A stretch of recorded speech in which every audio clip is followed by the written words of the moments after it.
Hi, this is Roger, thanks for dropping by. We've got another repot for today. It's a little flurry of repots prior to the day lengths getting so short that a lot of the plants will shut down, so they'd have trouble recovering. So this is a last little flurry. I won't be doing that many more this year, literally, unless they're emergencies, a bit like the last one was. This is a little bit of an emergency for two reasons. Firstly, I didn't pot it, yeah, and it hasn't been out of the pot since I got it. Now it came from Burnham, so in theory it should be okay, but it's not growing properly, so 9 times out of 10 if there's a problem with the plant, it's underground where the problem is. So let's get underground and have a look. I'll swing the camera around and we'll come down a bit and go in a bit so that we're reasonably close. In fact, I might zoom in a little bit because it's a smaller plant than normal, something like that. Okay, now this is a Miltoniopsis. It's a species, named variety, so it's Vexellaria and it's Josephina. I think that's in focus. So you can have it a posh label if you can't focus on it. If it was my handwriting, there's no point in focusing, you wouldn't be able to read it anyway. Right, so the reason that this is a bit of an emergency is it's got 2 new growths, the reason I got the plant, but they're not progressing properly. We've got distorted leaves, concertina leaves. Now, a lot of references, old runes and scrolls and all that sort of stuff, normally say that is a result of inconsistent watering. So wet-dry periods, yeah? Where, you know, it's wet and it grows okay, then it's dry and it, you know, and it slows up, and then it speeds up, then it slows up. I tend to disagree. It tends to be that the plant is just not hydrating properly. And like I said, 9 times out of 10, if something's going wrong with the plant above ground, the reason is below ground.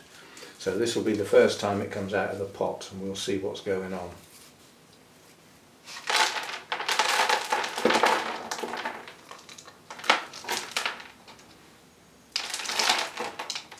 Right, well, we've got some active roots.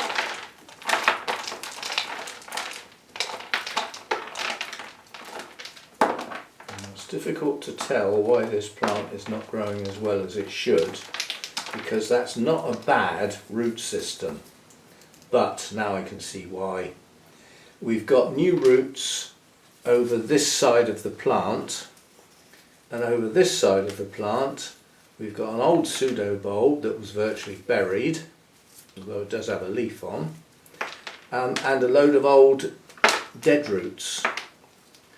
And in fact we've got 2 old pseudobulbs here. They've got leaves on, but they're effectively part of a climbing plant. Now those are obviously going to give some strength to the plant, but I'm going to take a risk and take one off so that I can plant it higher in the pot. So we'll take that off. I'm going to take the base of the other one off because that's where all the dead roots are. So I'm coming off there. So that leaves us with the better roots on the plant, and the old tired and in some cases dead ones are gone. Now, as I said, that's not a bad root system. It's a branching root system, and some of the branches are relatively new. We've got new shoots. But what I think has been going on, which I know it sounds daft for a Miltoniopsis, I think this has been staying too wet. Could check my notes and find out when I last watered. The trouble is, when I get a plant in a black pot, I don't know whether I need to water it or not. And if this was staying a bit wet and I was adding water to it, it heads towards soggy, which in a bark mix is difficult, but it can happen. It can just be a little bit over the top with the wet. And these do not like, they like to be damp all the time. It's a very difficult thing, constantly moist, because when you water something it's soaking wet, and then from that point it starts to dry, and it goes past the moist stage towards dryness, and eventually if you leave it long enough it will be bone dry. So that's a natural process, you can't stop it, that's what happens. So how you get to this constantly moist state, I really don't know, because in my book it's not possible. Constantly moist. It's like water weekly. It's one of those general advice terms that was invented a long time ago for people who knew nothing, and it just keeps getting brought forward. But these do like to be damp. These, as far as in the pot is concerned, and quite honestly the conditions they grow in are almost the same as the odontoglossums. They're cool growers, they come from cloud forests, and they like to be damp. Now, depending on your circumstances, these will grow well in sphagnum moss, but sphagnum moss holds an awful lot of water, and when you water it, if you water it like I would my plants, it's soaking wet, and depending on your temperatures, how fast that's going to get used by the plant and evaporate is going to be quite slow. And I'm talking temperatures, these are cool growers. So how's that water all going to evaporate if the plant doesn't use it? Now if it's got a pot absolutely jam full of roots and a vigorous plant, great. But if not, it's going to stay soaking wet too long. So, you know, you've got to think about your media as well. But we've definitely got some concertina leaves going on. I'm just having a look now. The latest few leaves on this growth, if you look, there's nothing wrong with them. And there's still another one to come. So the latest leaves are fine. And if you come round to this one, there's a few more concertina ones, and even the latest one, not the one that hasn't opened yet, but even this one is slightly kinked, but only slightly. So I think we've managed to get this just in time. And now it will go in new bark, which I can control an awful lot better, and in a very small pot. To me that was over potted, but it wasn't for the number of bulbs and the number of roots. But when you bear in mind half those roots were dead, the pot was too big. Yeah? These were possibly produced via seed at Burnham's nursery, because there were quite a few for sale. So they could have come from their lab, in which case they have, they're not trainees as such, but they have possibly agency staff. They're usually foreign, Polish or something like that, and they help. And they'll get given a tray full of plants, a tray full of pots and some media, and just, can you pot those please? Yeah, okay. And you know, it's just plonk, you know, it's everything gets treated exactly the same. There's no root pruning, it's just plonk them in the pots, get the media in, next one. Speed being the operative word. Anyway, we have new roots coming out at the base of this growth. These are new ones on top of what we've already got, and on this side we've got some as well. Now I used to be an advocate of taking the sheaths off so that the new roots could get straight into the media. I'm in two minds. Those sheaths are there for a reason, and I think some of it is basically to just protect the base of the plant. So I'm not so keen on taking the sheaths off nowadays.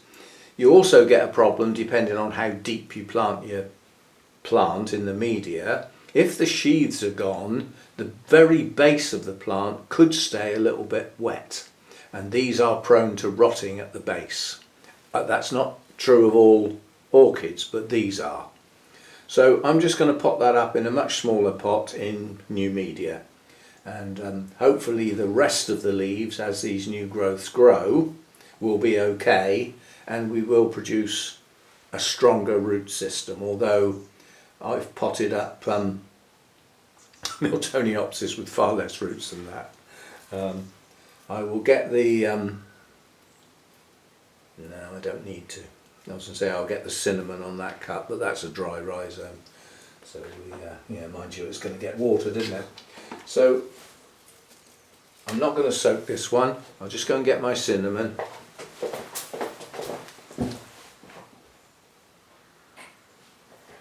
I don't like to say things and then not show them. I do appreciate that there are beginners around that may have never seen this. This is just cinnamon, stuff you put in your apple pie. Yeah, it's just a standard spice. It doesn't have to be that brand, but you know. And it has antibacterial properties, and it stops rot getting into big cuts when you cut a large piece of rhizome like that. Yeah, it's quite a large open wound, and you need a bit of water on your finger. Dip it in the cinnamon, and then just dab it on like that. Not enough. It needs a thicker layer than that. That's better. Take care, if you do this, not to get it on anything other than the cut you planned on putting it on. Don't get it on the roots. Don't get it on any other part of the plant. It has something else that it does apart from antibacterial properties. It sucks moisture out, which is why it's good for cuts, because it dries it. And as we all know, dry places are not very good for bacteria and fungus and stuff like that. They like the moisture. So it dries. So if you get it on roots, it will instantly dry those roots and they'll probably die. And again, other parts of the plant. So go steady where you put it. Put it where you intended to and nowhere else. Right, I shall clear the rubbish away, get a suitable pot, and I'll be back. Okay, so I've got a small, shallower than normal pot. So these are slightly wider, and the normal shape would come down to about here and taper less. Yeah, so these are quite unique pots. It's a Lawrence Hobb thing. I will get some more at the Bournemouth Orchid Society show if he brings them along. Now, it's a small pot and the plant will only just fit in it. That's deliberate. So old part of the plant always against the back of the pot. Now if you've got a root system that doesn't want to go in because it's a little bit big, if you twist the pot, the roots will just follow the side of the pot down. And then once you've got them inside the rim, then you can start thinking about where you want to place the plant. And I want this plant to have the oldest bulb here at the back, and it's working out quite nicely because there's no roots on that part of the plant, so I'm not squashing or breaking roots pushing that part to the back.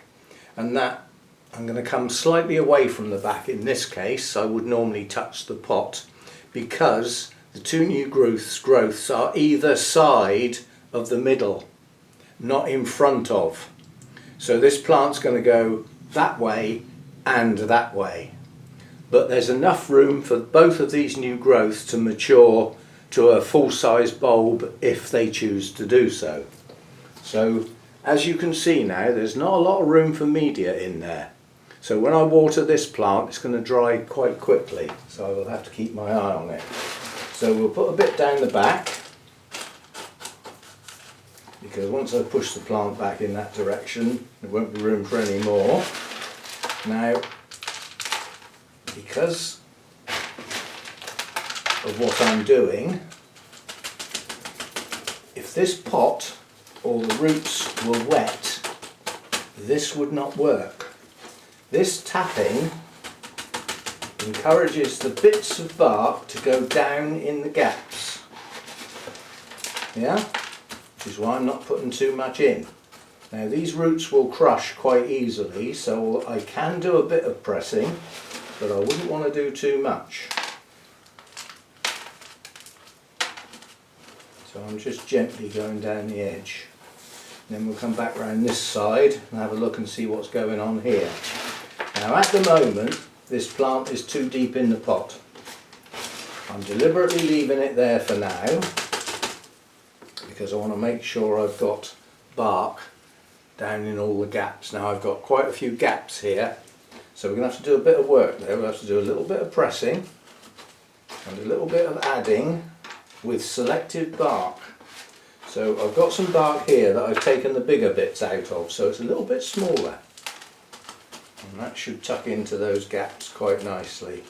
These plants, you've got some orchids, like a Phalaenopsis for instance, if you've got gaps in the pot, they love it. The roots will grow into the gap rather than into the media. Whereas the roots on a plant like this, they like to be touching something. They don't like to be in the air, basically, in the open. So, right, so I'm happy now. Now that I've got that done, I'm going to lift the plant a little bit.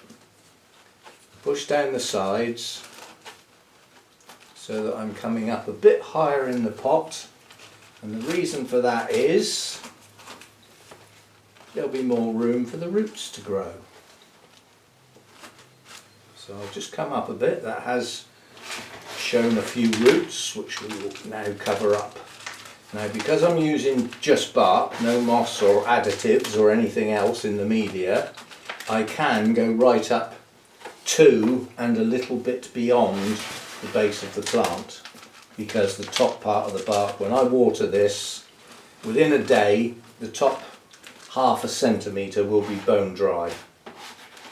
So that's why you have to be careful when you're when you've recently repotted and you've got new roots coming out, because those new roots need to get into something quite quickly, otherwise the growing tips will dry out. So you can have your media a little bit higher if it's bark. So there we go, both the new growths are sat nicely. I can see the roots and got a slight gap here, but I'm going to live with that because if I press down too much I'll end up crushing those roots anyway. So last tap, make sure everything's sat nicely. It's half the bark's jumping over the sides, it's committing suicide. Walking the plank. So tuck it back in again then. There's no escape. No escape. Right, so that'll do. That'll settle quite easily when I water it. You know, the little bit of movement that you get when you pour water through a pot will help settle that down. And I'm happy with that. And we have a bonus. The pot that it came out of was just the right size to tuck it in. Which saves me digging around in a load of dirty pots. So while I was out there washing the clear pot, I washed the black one as well. So we get our label back in, and hopefully this will now pick up because it's got no sogginess, the media's new, and it's at the right depth in the pot, and it's got enough time hopefully for the plant to respond with roots prior to the day lengths getting a bit too short, which is the only thing at this time of year that will slow this plant up. Not the temperature, it likes the cold. So my temperatures that I've now got are ideally suited for this. Got a 3 or 4 degree differential between day and night, that needs to be there. And my daytime temperatures are a maximum of about 21 at the moment, and nights are going down to sort of 15, 14, 15. So ideal temperatures. I don't keep it in bright light. Yeah, it's in subdued light. It's not shady, subdued. There's very little shade in this place. It's all glass, even the roof. So yeah, not shaded but subdued, so it's not in the brightest light. And I will now go and give that a good soaking. That will wash the dust off of the bark and wet the bark and in 2 days' time it will be bone dry again. It will need watering again. This bark, when it's new, doesn't soak in much moisture at all. Seems to be almost as though there's a film on it, which over time starts to break down and the bark starts to hold the moisture a little bit longer. And obviously that progresses as the bark degrades over the years. Eventually it will start absorbing far too much water and stay wet too long. Prior to that is when you repot, not waiting until it happens. Otherwise you end up in the sort of media this has just come out of. Bark that sort of looks okay, but it's not performing as it ought to do. It's not drying quick enough. So there we go. I shall put that back where it came from. And things coming up. I was going to do it today, but I changed my mind. Basically because I watered my cymbidiums, and that tires me out because of the sheer size of the pots and the weight. But you'll be pleased to hear I found another 3 cymbidiums with the start of bloom spikes. So there's another 3 in bud now, which is probably well over half of them now. I've only got 1 in bloom, but that is in bloom. We've got 1, 2, 3, 4 spikes open at the moment, and another 9 or 10 to go. There's lots of blooms on that, spikes. So that's that. But I'm going to do the Project Orchids update tomorrow because I haven't got watering to do. And as the weather sounds like it's going to be reasonable tomorrow, I'm going to get that filming done earlier in the day, get all the clips out of the way into the onto the laptop where I can work, and I'm going to set the hotbox up, and it'll be the second session, and I will let that run, and then I can air the place off. The door has to be open, the weather's reasonable, so it's not raining and it's not cold, which means I can have the door open and vent the place. So that will be tomorrow's job, and as I said, we'll do the Project Orchids, and that's a main update. The last Project Orchids I did, we just had a look at them to see how they were doing. So it was a report basically on how the progress was going. This time it's a full update. So what I do is as I'm filming each plant, I find a suitable point on the software, not out here, to actually create a still of the plant as it looks today. Well, it'll be tomorrow, but you know what I mean, as it looks like now. And then we'll go back to the last full update I did in June, where I created a still, and at the end of the video for the 5 plants, well, 4 and a bit, teaser, I will put the 2 stills next to each other so we can see what the plant was like back in June and what it's like now. Yeah, and we do that for the set of plants, set of 5. So it's a fiddly video to produce, which is why it's an ideal time to do it while the hot box is on, because I can't come out here because the door will be sealed. So that will work quite well. That'll be for tomorrow. And what I'm doing on Saturday, I haven't got a clue. I'll find something. And thanks for dropping by and all that. And I'll see you next time. Bye for now.